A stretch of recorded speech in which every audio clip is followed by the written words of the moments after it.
बंद किया हुआ है।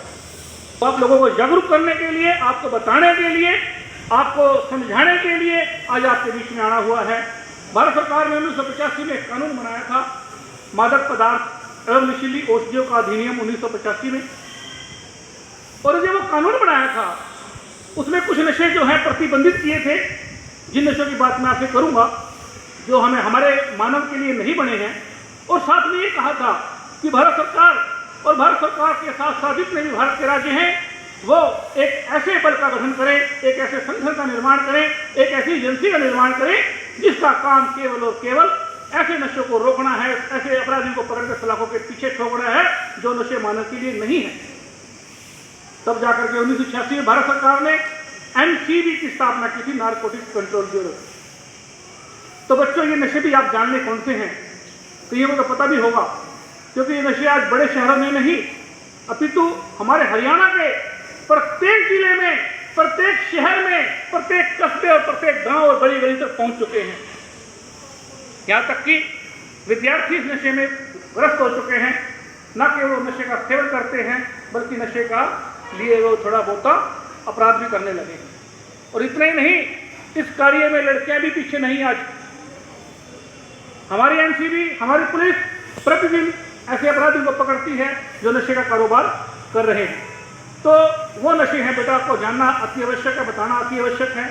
सबसे जो खतरनाक नशे हैं अफीम का, चरस का, हशीश का, हेरोइन का, चिट्टे का, स्मैक का, गांजा है, चूरापोस्ट आदि आदि। यद्यपि इन सरकार ने नशे को पूर्ण से प्रतिबंध लगा दिया, तथापि आज भी ये नशा फल फूल रहा है। हमारे हरियाणा तक में घर घर तक ये पहुंचने वाला है और पहुंच भी रहा है। इसको रोकने के लिए हरियाणा सरकार ने हरियाणा पुलिस के अधिकारी और कर्मचारियों को लेकर के एक अलग विभाग खड़ा किया जिसका नाम रखा NCB Haryana, narcotics control bureau Haryana.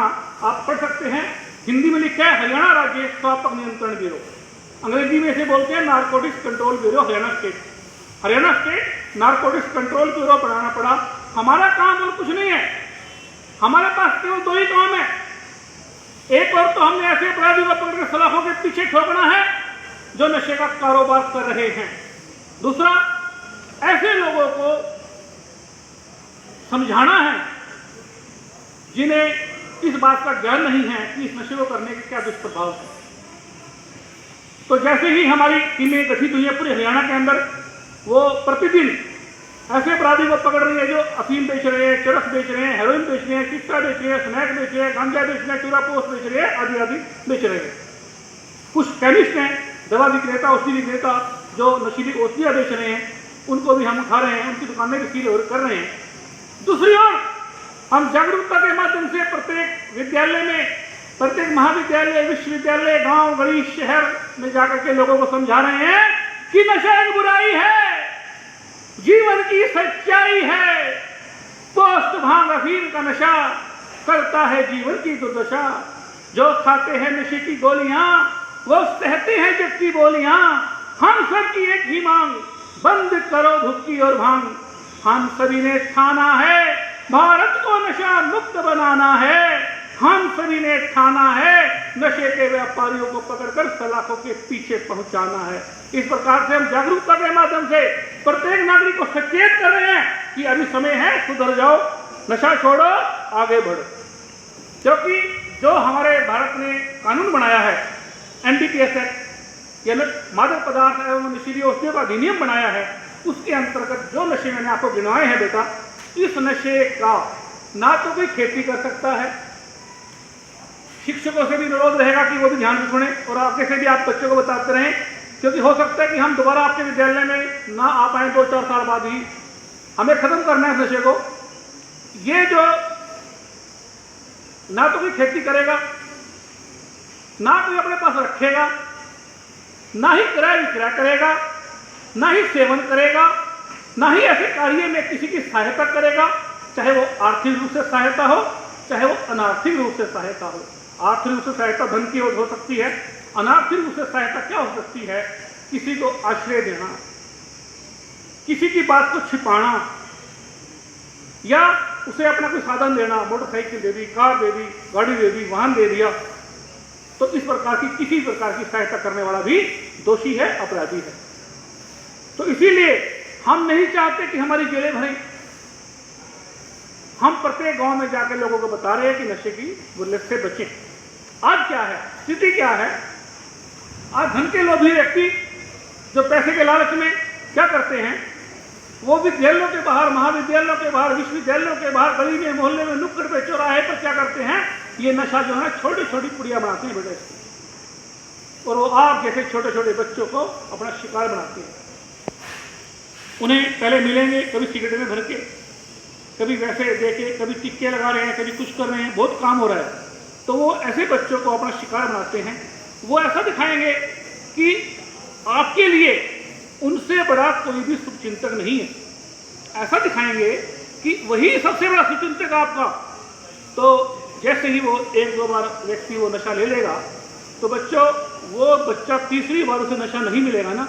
जिस प्रकार से जीवित मछली को पानी में से निकाल कर बाहर छोड़ दिया जाता है, वो तड़पती है, उसी प्रकार से वो व्यक्ति तड़पेगा, तड़पता है। जिससे हम भोजन के बिना नहीं रह सकते, पानी के बिना नहीं रह सकते, उसी प्रकार से यदि वो नशा हमें हमारे शरीर को नहीं मिलेगा ना, तो हमारा शरीर तड़पेगा। हम अपने दीवारों में सिर मारेंगे, सिर फोड़ना शुरू करेंगे, यहाँ तक कि अपनी माँ तक की हत्या कर देते हैं लोग, अपने बाप तक की हत्या कर देते हैं, अपनी पत्नी तक की हत्या कर देते हैं, और घर का सामान बेच रहे हैं।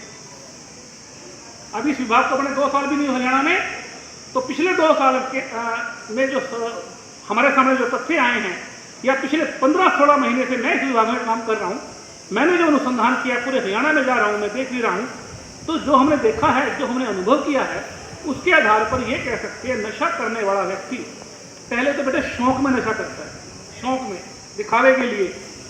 तो सिगरेट पी रहा है, फिल्मों में पी रहा है ना, वो एक्टर सिगरेट पी रहा था, सिगरेट पी लेता हूँ। आजकल तो गाने हैं पंजाबी, उसमें नशा करते हैं, टिक्का लगाना, चरस स्मैक की बात करते हैं, हेरोइन की बात करते हैं, चिट्टे की बात करते हैं।